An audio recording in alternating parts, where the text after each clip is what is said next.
que demain, ça va faire 1 an qu'on est sans contrat de travail.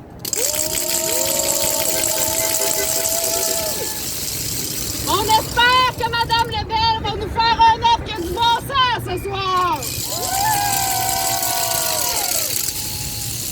On est ici pour manifester. Puis à partir d'hier, on a commencé à faire nos AGS pour aller en grève. Hier, Québec a voté son offre de grève à 98%. Je viens de vous dire qu'on est en marche et qu'on ne reculera pas. Je vais maintenant passer la parole à M. Joël Bélanger, président de l'unité locale 6 Montérégie-Est. Merci.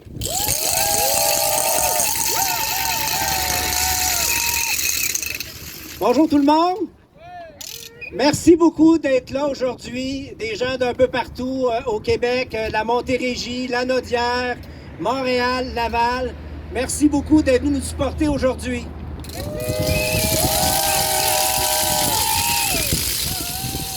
Aujourd'hui, je vais m'adresser à M. Dubé.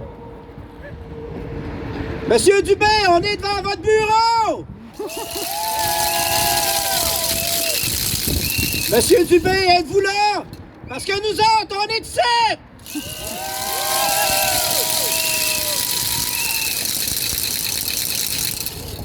En fait, j'aurais aimé ça que vous soyez déjà au courant de ce que je vais vous raconter aujourd'hui. J'aurais aimé ça que M. Alain Saint-Cyr, le président du conseil d'administration du 6 de la Montérégie-Est, vous en ait déjà parlé. Mais ça a l'air que c'est pas dans son mandat.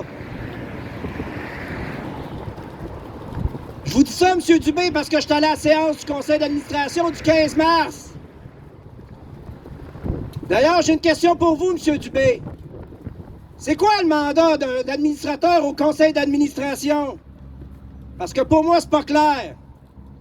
Ça adopte des budgets, ça s'assure d'atteindre les cibles. Mais s'il n'y a pas d'employés pour atteindre les cibles, il n'y en a pas de 6.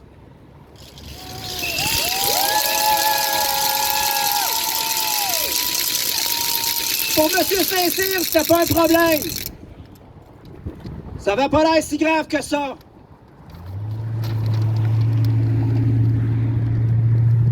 Comme vous le voyez, M. Dubé, on a un cadeau pour vous.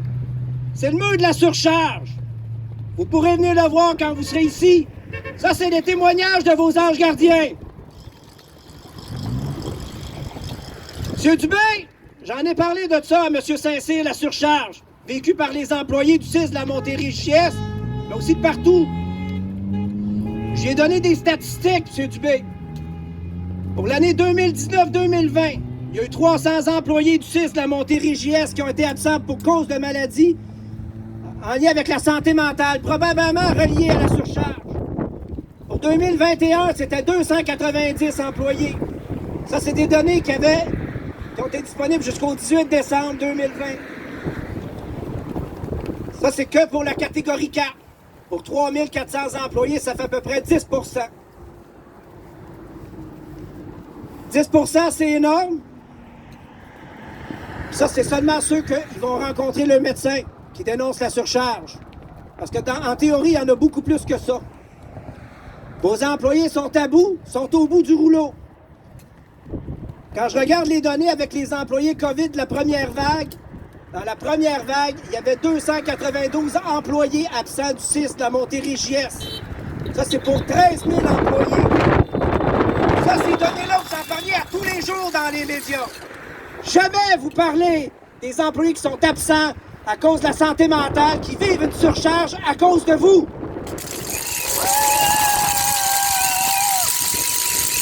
Vous savez quoi, M. Dubé? J'en ai parlé, ça aussi, à M. Saint-Cyr. Ça, mais ça ne l'a pas dérangé non plus. Vous savez ce qu'il a fait ce soir-là, M. Dubé?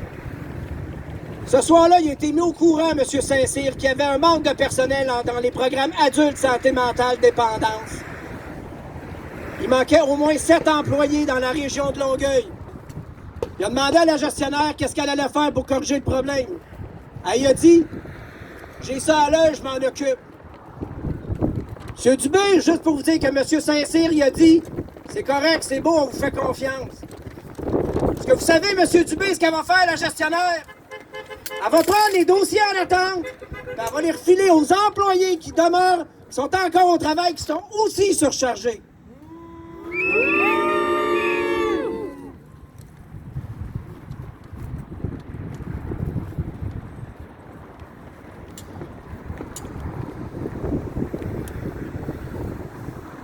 Vous savez quoi, M. Dubé? L'été dernier, il y a un affichage spécial au 6 de la Montérégie-Est avec les investissements de M. Lionel Carman. Oui, oui! On voulait créer des postes. On pensait que ça réglerait le problème. Ben non, ça n'a pas réglé le problème. Ça n'a pas attiré la nouvelle main-d'œuvre, M. Dubé. Ça prend beaucoup plus que de l'argent pour... Ça prend beaucoup plus que juste des postes. Ça prend des conditions de salaire. Ça prend des conditions de travail, excusez. Ça prend un bon salaire pour attirer la nouvelle main-d'œuvre dans le réseau de la santé. Ce qui s'est passé à l'été 2020, ça a été du déplacement de personnel. Rien pour changer la surcharge qui est vécue au centre jeunesse puis partout dans le 6 de la Montérégie-Est. Monsieur Dubé, êtes-vous au courant de la négociation locale? Êtes-vous au courant de l'article 18 et 19 des conventions collectives? Monsieur Dubé, je vais vous en lire un petit bout. 1802, la déontologie. Les partis reconnaissent les obligations légales et déontologiques des personnes salariées dans l'exercice de leurs fonctions.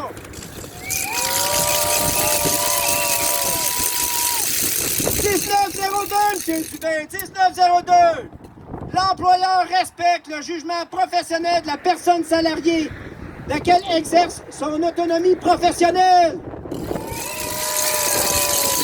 Présentement, les employés ne peuvent pas respecter leur autonomie professionnelle à cause de la surcharge qui est occasionnée par vous et votre gouvernement.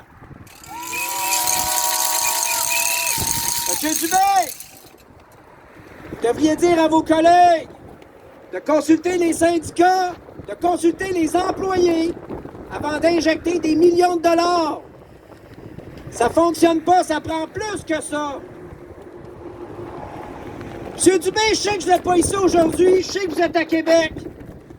Je suis disponible pour vous parler. Gênez-vous pas, appelez-moi, j'en ai d'autres à vous raconter. S'il y a des journalistes aussi aujourd'hui, venez me voir, ça me fait plaisir de vous raconter plein de belles anecdotes qui se passent au 6 de la Montérégie. Merci beaucoup tout le monde!